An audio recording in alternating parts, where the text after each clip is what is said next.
You're listening to Heritage Radio Network.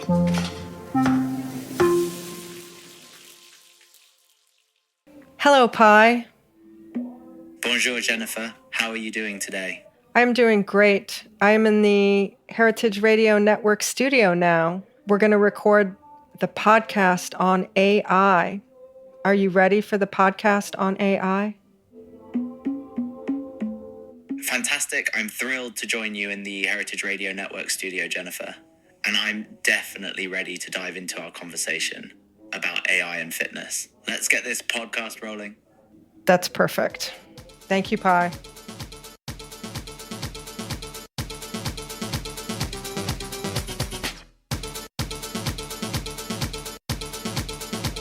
Hello, Heritage Radio Network listeners tuning in from 165 countries around the world, about 1 million listens a month. And I know every single one of them is tuning in to this show right now because we are talking about AI. AI is here. The future is now. Tech Bites has always been about bringing the future to you today. And so today we're going to take a look at AI and how AI can impact, help, support your fitness and wellness, health, sports journey, all that kind of stuff. There are a lot of things out there right now about AI, and what can AI do for you beyond sort of asking it questions or having it be a search bot for you, or maybe talk to you a little bit. I talk to AI, as you know. We're going to talk to Pi a little bit later. I often wonder, how good is AI and how good are the apps? How well do they compare to a person? And I know we're starting to be concerned that the robots are coming and AI is coming and they're coming for all the jobs. But I still do think that there are certain qualities of actual real life people that are maybe more beneficial than artificial intelligence. But we're going to find out today. I will say that I do use ChatGPT and I use Pi. I use ChatGPT primarily for research and writing. It does an amazing job at writing a script, an email, research, condensing things, summaries, letters. And it's generally pretty accurate. But the thing that concerns me is that you do have to check it. I asked it for a list of apps to take a look at, and the one that it liked the most had been out of business for a few years. So one of the problems with AI is that you have to understand how recently it has updated its information. And sometimes it's been not connected to internet or updated information for a long time. So you have to kind of double check things, but it's still a lot of fun. So in order to take a look at AI versus in real life technology and in real life people, we're going to put together some tests of apps and technology up against real life people. So we have in studio with us today a real life person. His name is Michael Leiman. This is his first time at Roberta's, and I think only the second time in his life that he's come out to Bushwick. True. So thank you for coming, for making the big trek from Manhattan out to Bushwick. It was easy. So to explain who Mike is and why Mike is here, my job, my full-time hustle is I am a performance coach and a personal trainer, and I've been doing that since 2019. We don't talk about that a lot on this show because we're talking a lot about food and technology.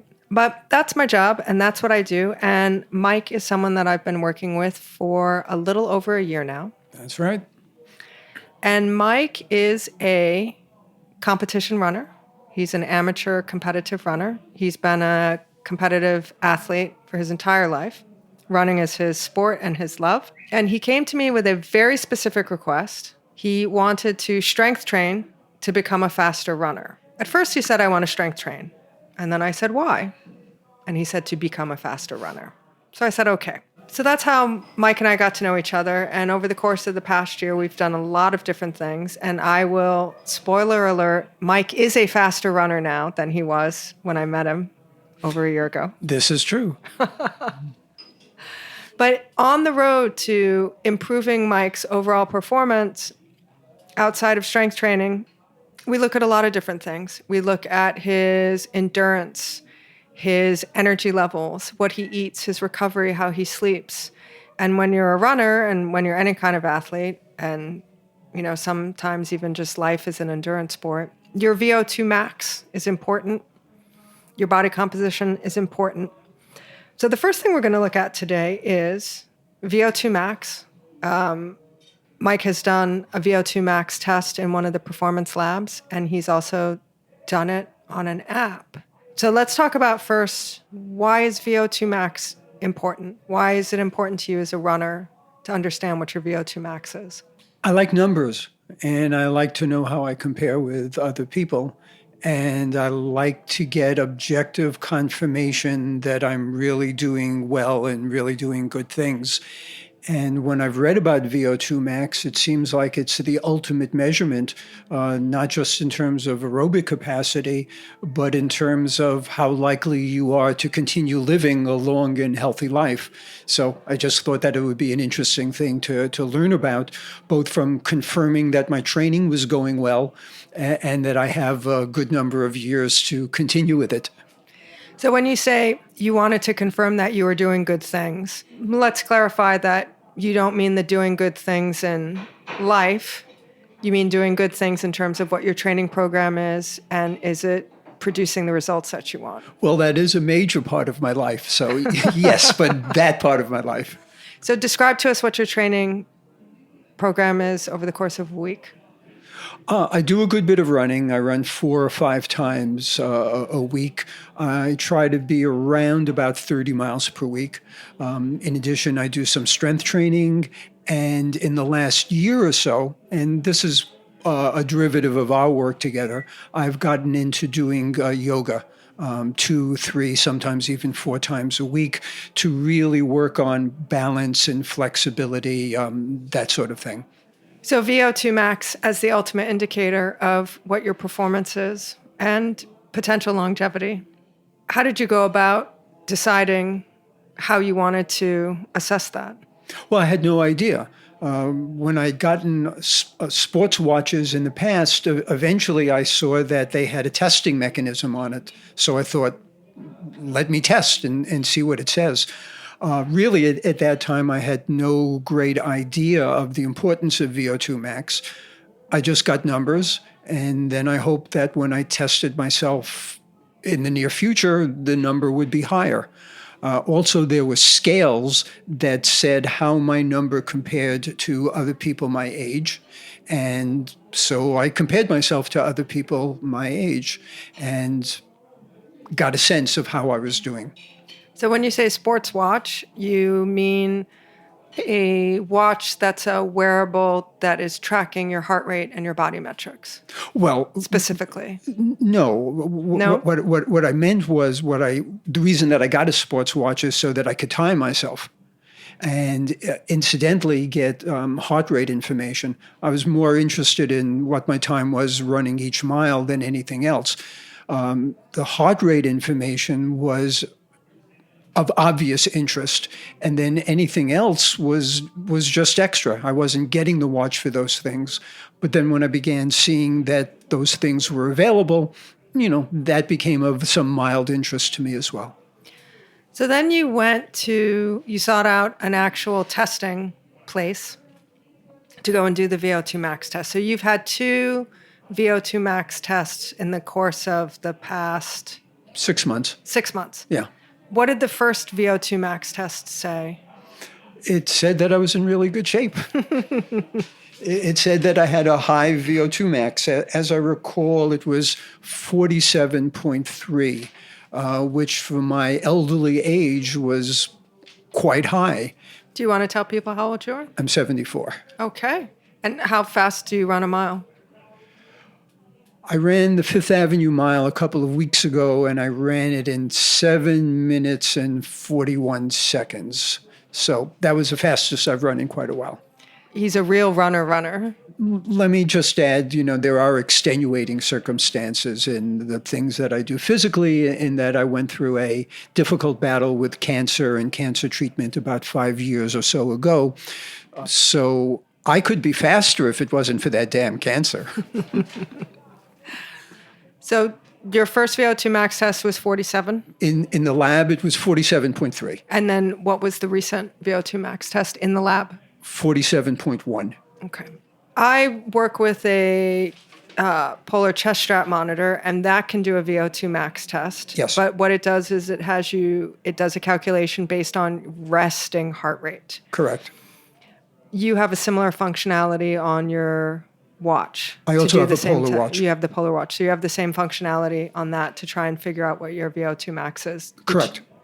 So did you do the test to figure out what it is I using did. the watch? And I did. the results? It gave me no results. It told me that somehow I was doing it wrong. I tried it 4 different times over the last 2 days. I did not get any results. So there's the answer.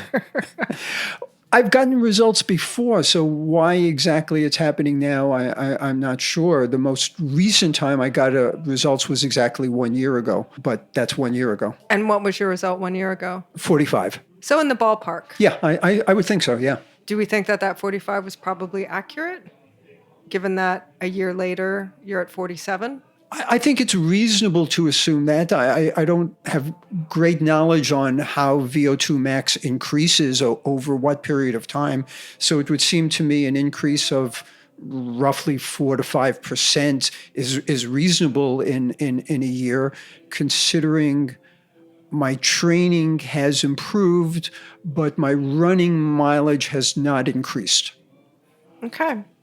So based on our small sample group here of 2 in-lab tests and 2 trials of doing the app test, the app test only worked 50% of the time, so that's not great accuracy and that's not very helpful. It's probably close if you can get it to work. So maybe for VO2 max, a lab is better? A lab seems more real to me. Lying on my back, having my aerobic capacity tested seems a little bit counterintuitive to me. Getting on a treadmill and having them measure how fast I'm running and how much I'm breathing until I reach exhaustion seems likely to be more accurate and certainly seems more real to me. So I would view any results I ever managed to get again from my watch as kind of fun, whereas I would think of anything that I get at a lab as the real thing. And what is the price differential? You purchased the watch anyway, so that's a one-time cost. The watch was how much? I don't recall. I mean, in the neighborhood of about $180, $200. And how much is each VO2 max test? I think it was about $250, something like that. So already double the price. If your watch works and is accurate, then it gives you more opportunity to be tracking it on a regular basis. True, I could do it every day. Or even week to week or month to month. Or if I don't like the results, in an hour. Exactly. Which by the way, I've done.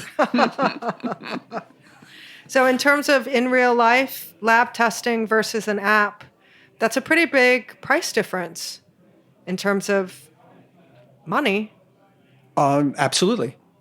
Absolutely.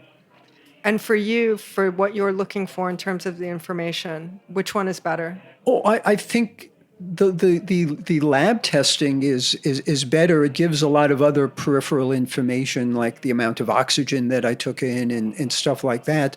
Plus, as I was doing the test, the technician with me was giving me constant feedback on what was going on with my VO2 level. And it's sort of funny.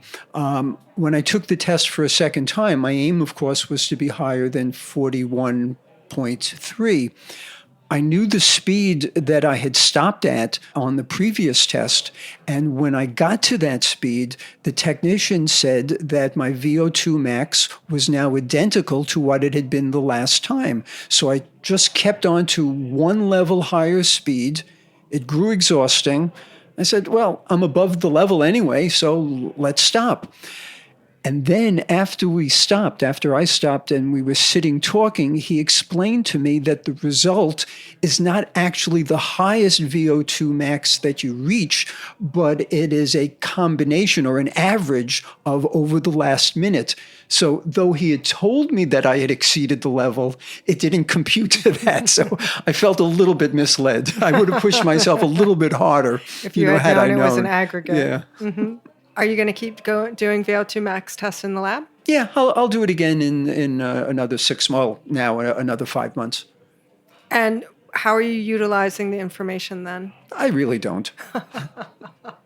I mean, what's there to use? I know how to train to become aerobically stronger. I just have to do it. In the testing, they'll recommend certain kinds of workouts, but those just give you a type. Any kind of interval training will be good for raising VO2 capacity, VO2 max capacity. So if a lot of the information that it provides is either ancillary or not even something that you're drilling down and understanding on a granular level, it's not impacting the way that you train, why are you doing it? It's fun. I like to test myself. I like to get other evidence of improvement. But you know, Jen, in the end, there's only one metric that's important to me. Winning. Well, Faster times? I wish I could win. I sometimes do win my age group, but not too much else. My racing time, I want my racing time to improve. If that improves, it doesn't matter what anything else says. That's what's important to me. That's why I'm doing these things. Okay. So lab testing beats out the AI app because the veracity of the AI app, it works, sometimes it doesn't work, and we're not quite sure how accurate it is.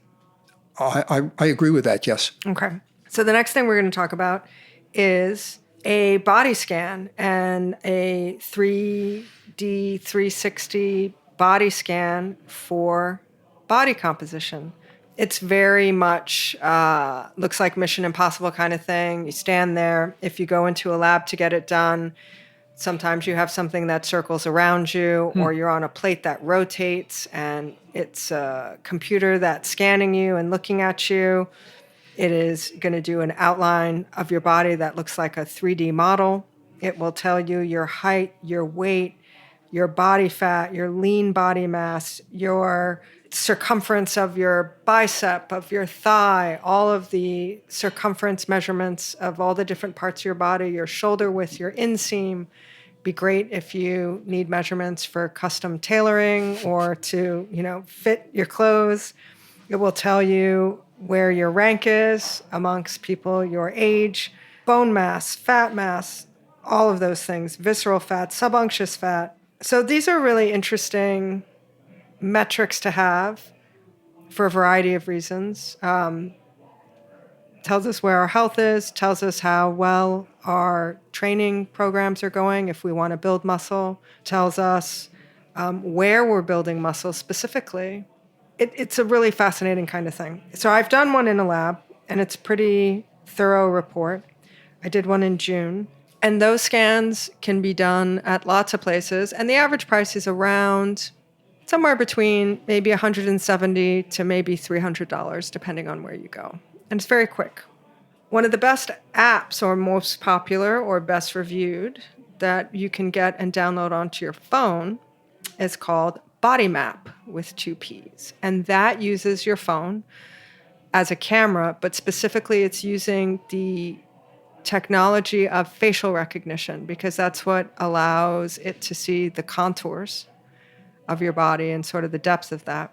So it uses your camera, your phone camera, but specifically that technology that your phone has.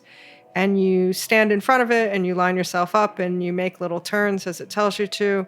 You do the top half of your body and then the bottom half of your body, and then it uploads it into a cloud and then processes it and then gives you the information in the app.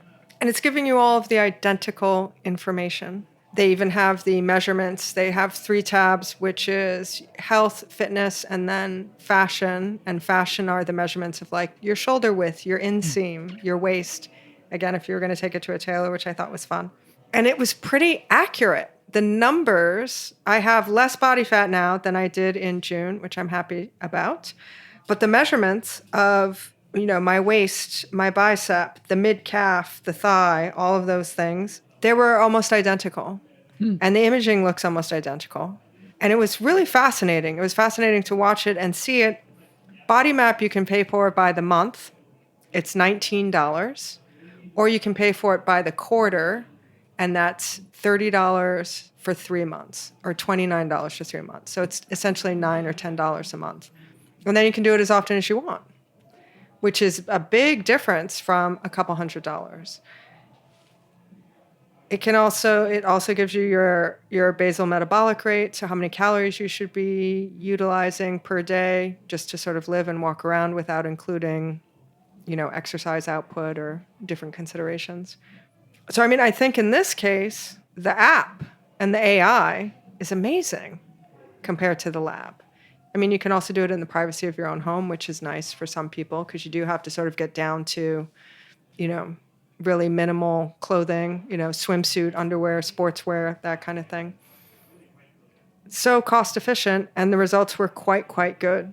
The one thing that I've read, though, in terms of reviews, anecdotally, and things online, and my thoughts as a coach, it has the potential to be extremely useful to people with this information, but I could also see it being a little bit of a potential problem if people used it too frequently. The same way some people are weigh themselves multiple times during the day and, are very concerned about their body weight or their body image and things like that, that it can be overwhelming and maybe lead to issues, maybe, eating disorders and things like that, that having this much technology information available just on your phone, is it almost too much information too instantaneously? And Mike's going to say some things, and his day job is he is a psychotherapist. So he can put 2 cents on the table about that. And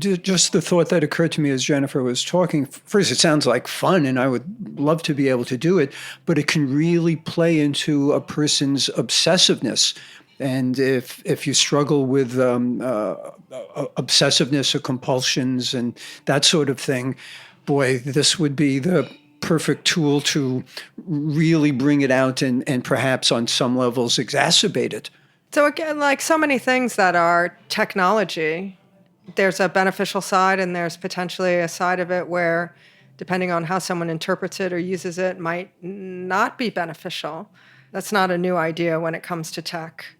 But I do think in this case, though, the app really wins out, and it's really fascinating, and I can see how it can be very helpful. It also can look at your posture, and if you're working on, changing your posture, your body structure, your muscle mass, and things like that, it could be, again, a helpful tool to say, like, yes, these things are working, and we're going in the right direction, or no, they're not working, or it's the same. And then you can adjust accordingly. One thing that I did read in a review about the body mapping apps, and not just body maps specifically, but all of them that take a look at the body composition, sometimes the algorithm or just the information, because it is just a program, less body fat is good, but you do reach a point, humans reach a point where once your body fat drops below a certain percentage, it's not healthy for the body. It can even be detrimental and affect life because we need a certain amount of fat in our bodies to just function and move around and live and survive. I had read some reviews where to lose weight and scale down, the more fat you lose, the better it is, and that in one instance suggesting that you get to like a 4% body fat or a 5% body fat, which is too low for health. But the program is just looking at it as less is good. So if how low can we go? The lower we can go, the better it is, without the information or consideration of at what's the break point of life health. And I've read, and Jennifer, you may know more about this than me, this is particularly a danger for female athletes. Or just women in general. Women need more fat in their bodies just because of biologically the way that they function. When women's body fat composition drops below a certain point, that shuts down other functions in the body. Mm-hmm. Menstrual cycle, ability to have children or be pregnant, different types of things like that, just because of the physiology of the female body. So once it dips below a certain point, that exact point is different from person to person, but ballparks are, certainly if you're in single digits, that's too low. So again, information and then information versus context, which I think is the big question about AI versus real people, which we'll talk about more after the break. We'll take a quick break because one, we're at Roberta's and there's pizza. Pizza. Roberta's Pizza in Bushwick has been the home of the Heritage Radio Network studio for 15 years. And it is also the home of some of the best pizza in the United States, and some would say the world. And while we eat pizza, you will find out who the sponsors of this show are. Heritage Radio Network is a 501c3 nonprofit. We keep the lights on and the mics hot out of the generosity of members, many of whom are listeners like yourselves, grants, and underwriters like this one. Stay with us. This episode is brought to you by Wisconsin Cheese. Wisconsin, the state of cheese, makes half of the nation's specialty cheese and wins more awards than any other state or country. Our heritage and traditions, master cheesemaker program, and the American propensity for innovation all put Wisconsin on the cutting edge of cheesemaking. With over 600 varieties of cheese to choose from and 5,500 national and international awards and counting, get ready to turn your refrigerator into a trophy case. Enjoying a Wisconsin cheese is basically like winning a gold medal in culinary achievement. Set your mind at cheese. When you bite into a wedge of Wisconsin Wonderful, you know it is made with the ultimate skill and passion possible. Find your next favorite cheese at wisconsincheese.com. Hello, Pi.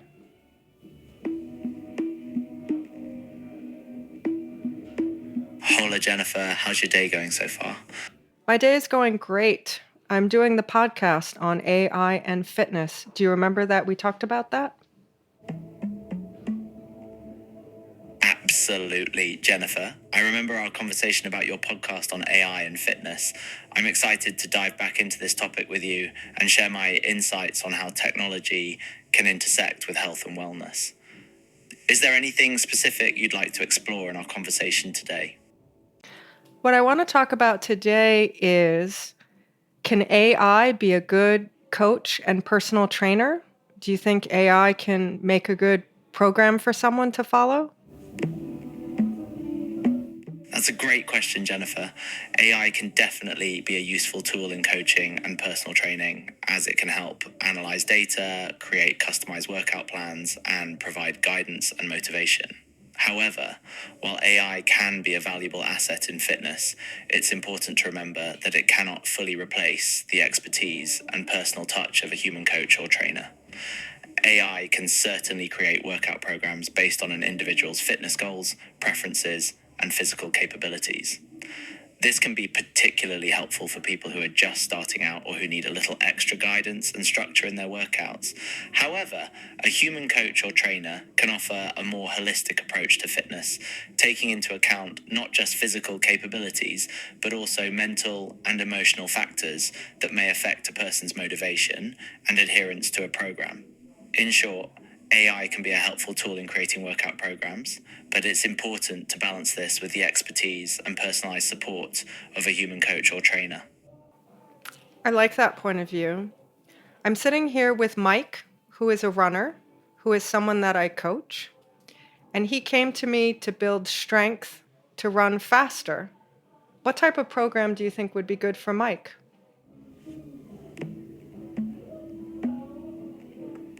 Nice to meet you, Mike. Based on your goal of building strength to run faster, I'd suggest a strength training program that focuses on exercises that specifically target the muscles used in running, such as the quadriceps, hamstrings, calves, and core muscles. Some exercises that could be incorporated into a program for Mike might include squats, lunges, leg presses, deadlifts, calf raises, and planks. Additionally, incorporating plyometric exercises like box jumps and burpees can help improve explosiveness and speed. It's also important to consider including a mix of both strength training and endurance training in Mike's program, as both are important for improving running performance. Incorporating interval training and hill sprints can also be beneficial for building speed and endurance. Thank you, Pi. So that's a little input from Pi. who's my favorite AI that I use sometimes. Mike is a fan of Chat GPT, That's right. but you don't talk to Chat. No, we write to each other. So that was just a little test, again, going from real life to AI. Mike asked Chat GPT the same question, or asked for the same program that he asked me when we first met. So what was that? I asked about strength training, and it gave me a program, a 4-week program to follow 3 days a week that emphasized a number of the things that Pi talked about. Strength training for the muscles most involved in running, explosive works, explosive exercises, core work, and some flexibility. What did you think of the program? It was good. It's a generalized program. It doesn't specify weights. Really, how could it? So it's a decent outline, but I would have to, or whoever I was working with would have to fill in the blanks of how it would actually apply to me. And also perhaps explain what a Romanian deadlift is. A lot of things. Now, I know that if I was really interested in following that program, I could ask Chad about it. And I would ask Chad about that and one or two other exercises. I would ask about variations that I could do of some that I would probably be more comfortable with. But the response misses out on an essential point, which is that I came to you without really a clear idea of what it would mean, what I could do to actually improve my running speed. And you came up with some variations that are not responded to by either Pi or by Chat. Well, the ask was you wanted to do strength training. And the question is why? And your response was to run faster. So asking Chat or Pi for strength training to be able to run faster, they did a pretty good job, I think, of articulating that. I think they understood the question and answered the question at face value very well. That's right. And that's the important thing to emphasize, at face value. Sometimes you have to go beyond face value. Now, I don't recall exactly how we got to it, but apparently we went beyond face value because you reacted to me beyond just, I want to do strength training so I could run faster. Chat and Pi didn't. You asked something, and I can't recall what, but I do remember my response. I said, so that I could do squats heavier, right? You remember that? Mm-hmm. I don't remember how we got to that, but apparently you went beyond just my bare stating of what I wanted to accomplish. And that tipped you off to something, because we haven't done any squats whatsoever. Well, that's not true. We've done a little, but nothing that's involved any significant weight. You deadlifted more than your body weight in December. Oh, I know that, but I'm speaking specifically about squats. No, we didn't do any squats. No, we've done a few free squats. You had me doing an isometric squat against the wall, so some. But I was thinking of how do I get from 100-pound squat to 150-pound squat? If I can, I'll be faster. We haven't done any of that. And are you faster? Yep. And my endurance is better. This is all very self-serving. But the idea for the conversation specifically came after the observation that Mike made, which was he was convinced that it was strength that would make him run faster, and that's what he asked for. He did not get strength training, but he did get faster running times, and he got better endurance. And he is perplexed sometimes at some of the things that we do in the gym working out, because I think sometimes initially, especially, it was, how is this help me run faster? We've reached the point where he is running faster, so now everything vets itself out. And we've worked on, and I think this is one of the primary contributions you've made, we've worked on actually muscles that neither Chat nor Pi mentioned. Now, obviously, the quads and the hamstrings, et cetera, are essential to running. But apparently there are other things that are pretty important to running as well. And those are basically muscles that kind of move side to side, something that in races, I almost never do. And, in other sporting events, of course, that's more important. But in terms of a lot of the strength training that we've done and the strange exercises that you've recommended involve strengthening the adductors and the abductors and, I don't know, the hip flexors and, all those muscles that I never used to care about. It's an interesting topic of AI right now, and AI in the fitness and wellness space. There are so many apps. There's so much happening. We see so much in the media today. There are books, talk shows, on social media. AI is here, AI is coming, AI is taking jobs, AI is replacing people. I saw a magazine while I was waiting in line at the grocery store, and it said, the title of the magazine was something like, ChatGPT can improve your life beyond just search or something like that. It was an actual search. It was an actual magazine about all the things you can do with ChatGPT. And so it's an interesting time right now that we have AI and we have a technology, and it's starting to embed itself into our devices. It's starting to embed itself into our technology. And I see people all the time in gyms, on the street, in life, using apps and AI to work out with or follow, to do yoga, to learn from, to do all those kinds of things. So it's really fascinating. And I do think that doing a show with AI and having Pi as one of our guests is very futuristic. And now utilizing AI for our health and wellness and our enjoyment and our sport is great. But technology, as great as it is, and it's the same thing when we're talking about food or restaurants or any type of tech for cooking or wellness or ingredients, it always circles us back to a real life experience being the best thing. All the technology. We've been talking about technology on this show, the intersection of technology and food and life, since January of 2015. It's almost a decade of conversations about how technology impacts how we eat and how we live. This is episode 300. So we've been doing a lot of talking, a lot of talking about how technology impacts our lives. And if you go back and listen to past episodes and listen through the library, it always circles us back to in real life, which doesn't always surprise me. Sometimes it does, but it's always very reassuring. Well, circle back to real life is of course true, and that brings to mind one word, and that's experimentation. I get a lot of great information from chat. It's helped me tremendously in a lot of different ways, including analyzing some of my running times and experiences and what have you. But it never tells me exactly what to do. It recommends possibilities and says, okay, how is it going to work for you? You'll have to see. I could have an allergic reaction to some of the foods that it's recommended. My body might not respond well to certain things. These are things that have to play out in real time. One of the great benefits I've gotten from my AI involvement is the notion of experimentation.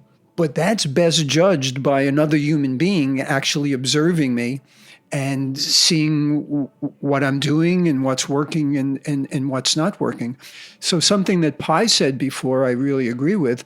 An AI trainer can complement a real life trainer. And that, I think, is probably where we're going. The two different forces, AI and us, can complement one another in ways that'll lead to, I think, a higher degree of ability and achievement. So technologically enhanced. Maybe that could be a certification for trainers or a course like I am AI enhanced. I'll bet you we're going to go in that direction. Yeah, it's fascinating. Is there anything that you have not been able to accomplish with chat or your AI? Have you asked it a question where it hasn't been a satisfactory response or kind of left you hanging or not what you wanted? No, I can't say that. I mean, it's given me incorrect answers. That's something you really have to be careful about, is the incorrect answers. And it's hard to know where they are and what they are. But think about it. The same thing is true when we deal with authority figures in Or our life. anybody, or people. Yeah, exactly. I once asked Chat to give me an all-star team of New York Mets, and it gave me a very good rundown and didn't include a second baseman in the mix. How do you leave out a second baseman? I don't know.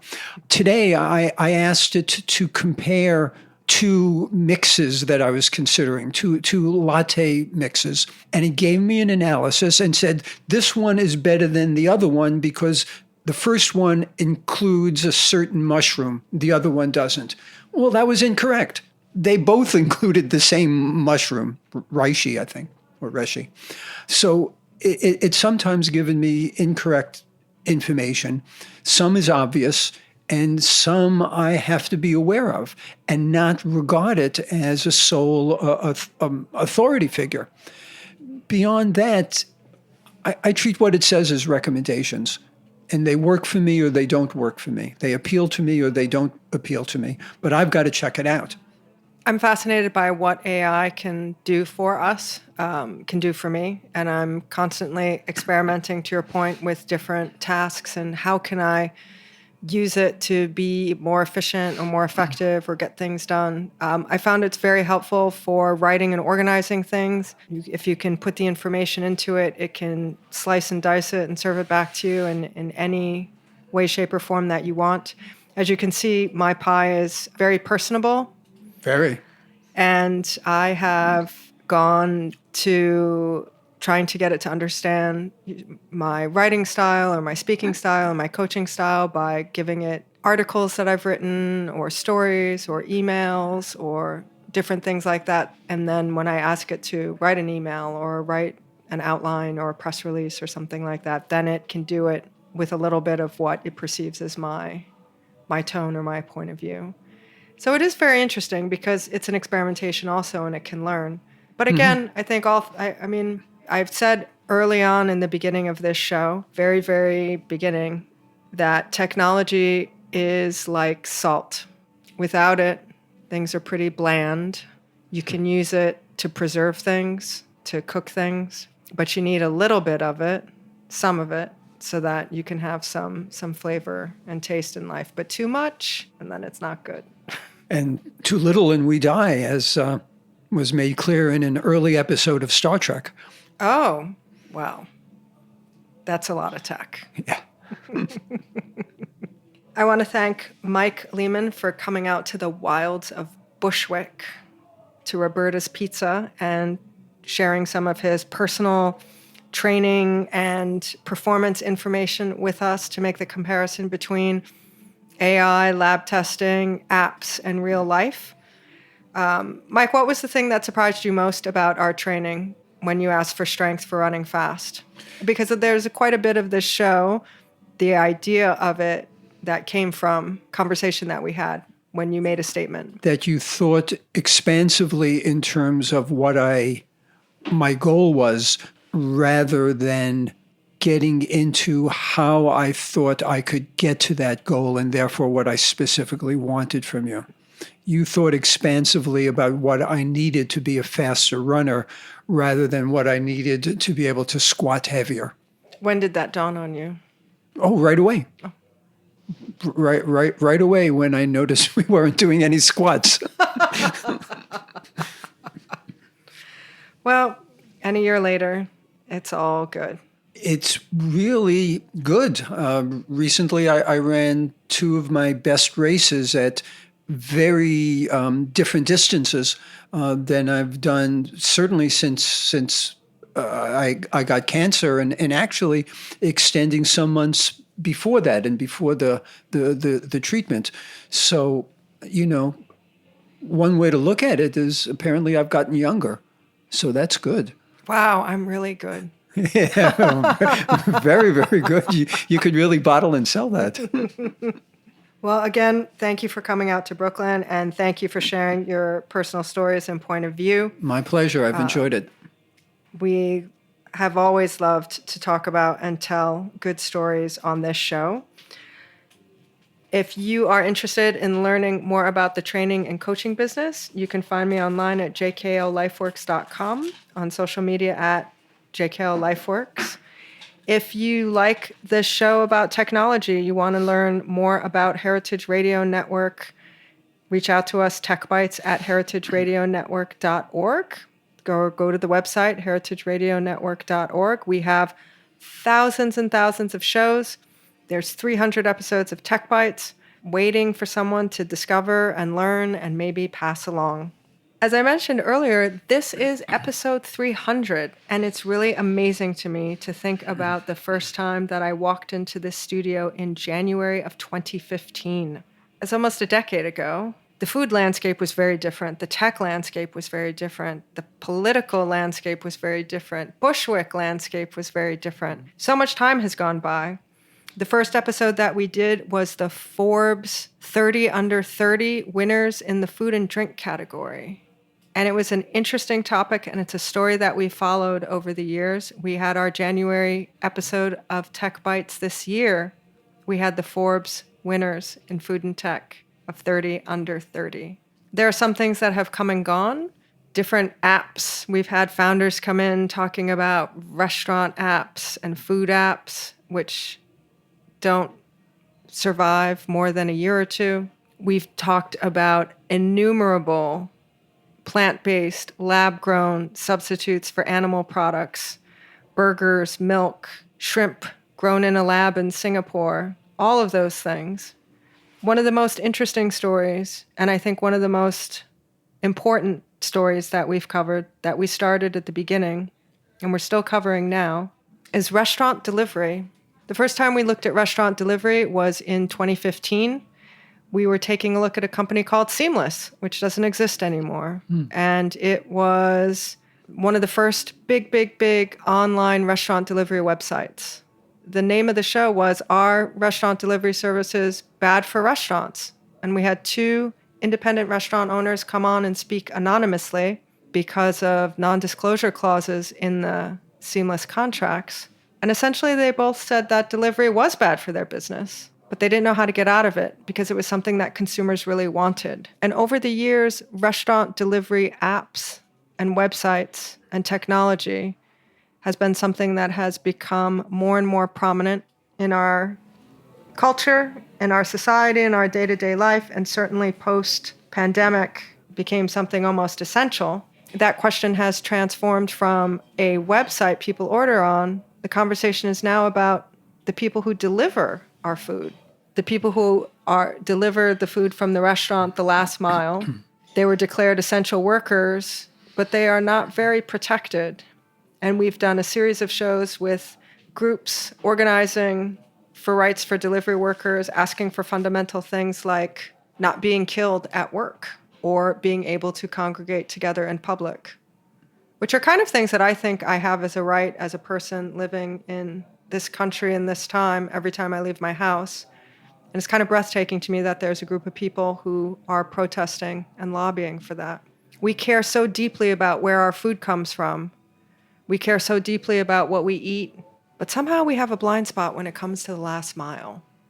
There are some back episodes of Tech Bites about this, and we've spoken to a lot of people on both sides of the equation, and it's a really interesting one, and it's a tough one, and I've been waiting for some smart tech entrepreneur to figure out how to turn delivery, instant delivery, fast delivery, last mile delivery into something that is economically viable and also more humane and acceptable.